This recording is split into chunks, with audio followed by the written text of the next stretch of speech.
Joining us now on the John Fredericks Radio Network, Marc Short, Chief of Staff, Vice President of Pence. Hey, Marc, great to have you, man. John, thanks so much for having me on this morning. All right, look, we're fired up about the Vice President coming to Virginia tomorrow. I know he's starting with a USMCA rally in Louisa County. Can you kind of tell us what the Vice President's objectives are, where he's going to be, and what you hope the impact will be, Marc Short? Yeah, John, we'll be in Louisa County at Patriot Manufacturing, and we're excited about it because the Vice President's been traveling the country for the last several months advocating for this new trade deal. It was, you look back to the promises made in 2016 to rebuild our military, to cut taxes, to cut regulations, to put conservatives on the benches, to better secure our border, and there's so many things that this administration has delivered on, and we also made a promise to renegotiate new trade deals. And this is an exciting new trade deal that will generate billions of dollars in new GDP for the United States of America and create, by conservative estimates, 175,000 new jobs. But what's most important is that Democrats promised that in the midterm elections, that if elected, they would work to help pass new trade deals, to help fix health care, to help fix immigration. But they've been consumed with nothing more than endless investigations, one after another. And so this is yet another district, and this time now held by Abigail Spanberger, that Democrats in 2018 promised to work with Republicans, do what's best for their constituents.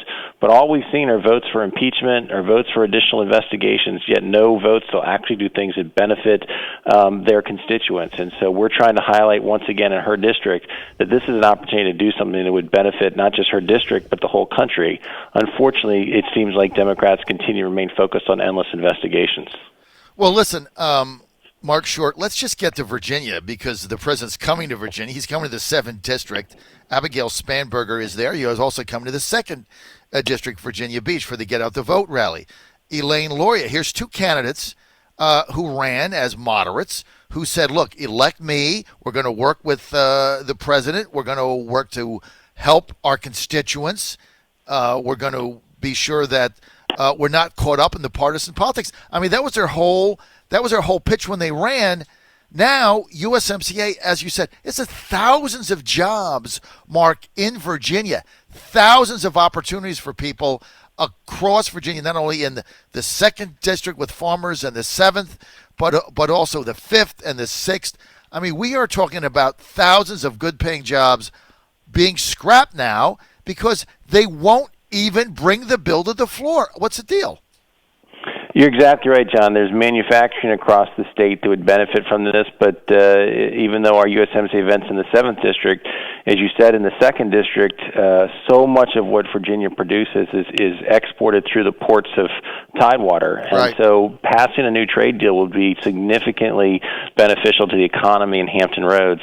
But many of these Democrats promised that they would work with our administration to do what's in the best interest of their constituents.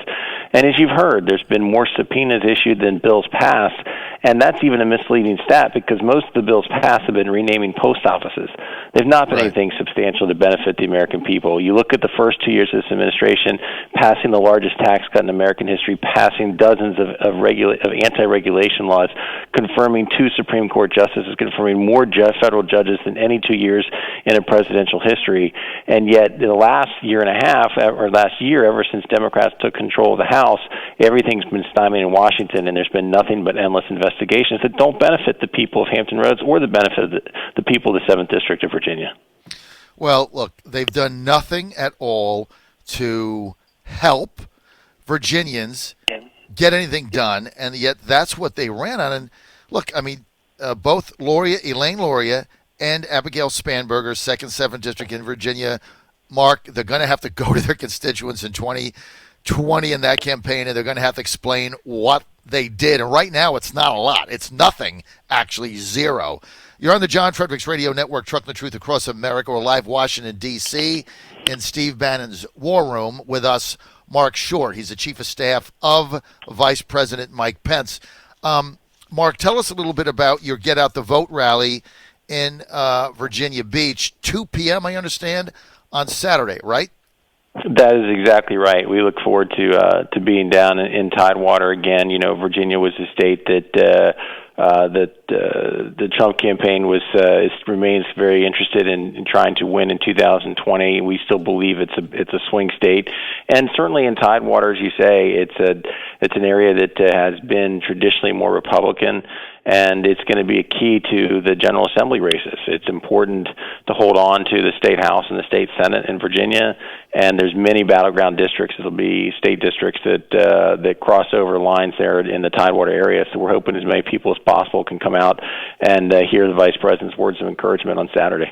So let me give everybody the details again. Vice President Mike Pence will be at the Get Out the Vote rally featured speaker. There's going to be Saturday, tomorrow, 2 p.m. Eastern, Kempsville Middle School in the gymnasium, 860 Churchill Drive in Virginia Beach. That's right over the Chesapeake line, so easy to get to on a Saturday. Get there early. You want to participate in it and get there. We're with Marc Short, Chief of Staff of the Vice President. Look, I happen to agree with you on Virginia. As you know, Marc, I was Trump Virginia chairman in 2016. We lost the state by 4.5%. We had very little resources. I think we got $2 million at the end, but I never had over 6 or 7 people there on a full-time basis. We didn't have the resources. Right now we've got a state director there, Justin Rice, done a fabulous job. He's built out a staff. We're going to get the resources. And you got to remember one other thing.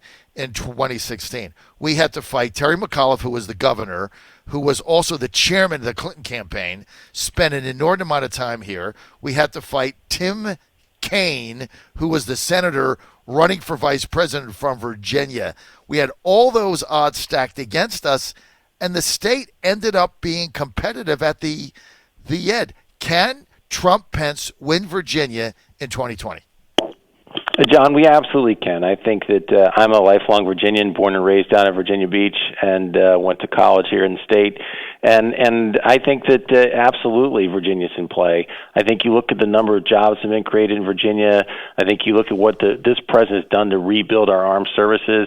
There's no doubt that Northern Virginia and the growing population there creates a challenge. But everywhere we travel across the state, there's great enthusiasm for this administration. And the vice president's been in Virginia probably a half dozen times over the last 12 months, and the highlight certainly was participating in the D-Day Memorial in Bedford, Virginia in June. And I think that there's enormous enthusiasm. And I think, as we've talked already on the show, what do Democrats have to show for what they've accomplished since they came to power a year ago? At this point, it's nothing. And I think the American people get tired of just endless investigations as opposed to doing things that help to grow the economy and help every average day American, every average Virginian to better their own lives. John Fredericks Radio Network Live. Steve Bannon's basement in the Steve Bannon War Room. They're coming up 9 a.m. tonight. War Room, 9 a.m. to 10, War Room Impeachment. We're with Marc Short, served in the White House. Marc is now the Chief of Staff for Vice President Mike Pence, coming to Virginia tomorrow. Marc, this just in, the U.S. added 128,000 jobs in October. This according to Fed data just released right now. The unemployment rate, 3.5%. This exceeds expectations again. Your reaction? Well, John, I think that we're excited to have a great economy. The reality is that since Donald Trump was elected president, the country's added more than 6.5 million jobs. We have the lowest unemployment rate ever recorded for Hispanic Americans, the lowest unemployment ever recorded for African Americans, the lowest unemployment ever recorded for Asian Americans. This president, by beginning to roll back the burdensome regulations of the federal government and providing significant tax relief, has kept the economy growing. What the vice president's message will be at Patriot Industries in Louisa County on tomorrow is that the next thing we need is to complete these trade deals. This president negotiated a better trade deal with Mexico and Canada months ago. It has been sitting in front of Congress for 6 months waiting for them to take action. We have the votes to actually pass it, but the challenge is Nancy Pelosi needs to bring it to the floor for a vote, and she has no incentive to do it unless Democrats in her own party say they need it for their districts. As you have already talked about, it's needed for the Democrat members of Congress in the 2nd District District and the 7th District, where it'll benefit their constituents to say, we want this vote. Well, they're not going to do it because they would rather hurt average Americans than help the president get a victory, even though this would be a victory for working people and farmers and manufacturers around the heartland, including Virginia. I mean, it's an insane way to run the government, Mark, but that's what we're doing right now. And by the way, I want everybody, if you don't know, Mark was the legislative affairs director for the White House for the president, and he is one of the key people that shepherded through the Trump tax cut and jobs plan in 2017 that's having such a big impact on the economy. I've got a couple more minutes, Mark, before we go to War Room impeachment here at 9 a.m. in Steve Bannon's War Room. Tell me a little bit about your thoughts on the impeachment vote yesterday. All Republicans voting no, 2 Democrats breaking with Pelosi. Where do we go from here, Mark Short? Well, I think that, one, it's important for all the American people to recognize that the transcript that is causing so much controversy in the whistleblower report it was initiated from, the president made available for every American to read themselves, to make their own determinations. The reality is that the president has conveyed many times his concern that our European allies don't do more to help Ukraine. And Ukraine is a government that has suffered enormous corruption. He doesn't want American taxpayer dollars to be wasted. Those were conversations that eventually he had with President Zelensky. The money was released. The reality is that this is one more attempt because Democrats have been convinced that they need to impeach this president ever since before he was sworn into office, right. And they're looking for any excuse to try to get there. I do think of the 2 votes yesterday, the one that's most interesting to me, the 2 Democrats who crossed over and joined Republicans against this impeachment inquiry, is Colin Peterson. Colin Peterson has been in Congress for 30 years. From Minnesota. He's not a backbench member, yes, sir. He is chairman of the Agricultural Committee, so he is in more or less the Democrat leadership as a chairman of the committee. If you look at his statements yesterday, he said, "I can't support this because this process provides no fairness. I don't think it's fair. There's no due process afforded to the president." And he said, "My voters and my constituents are ready for us to do things for the American people," and he's 100% right. Mm-hmm. And so I think that's really more interesting of the votes because he's someone so senior in Nancy Pelosi's team to be actually breaking with her Democrats. But I do think, again, the American people are tired of the endless investigations over nonsense. Well, we're going to see how this plays out. Marc Short, again, the vice president coming to Virginia tomorrow. I just want to announce it again here so everybody knows in the afternoon, Get Out the Vote rally.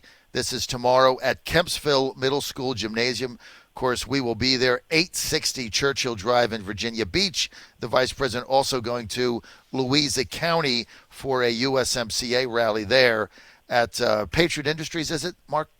Patriot Industries, it's 205 Ferncliff Drive in Louisa, Virginia. Right, and that's open to the public yes, also. Sir.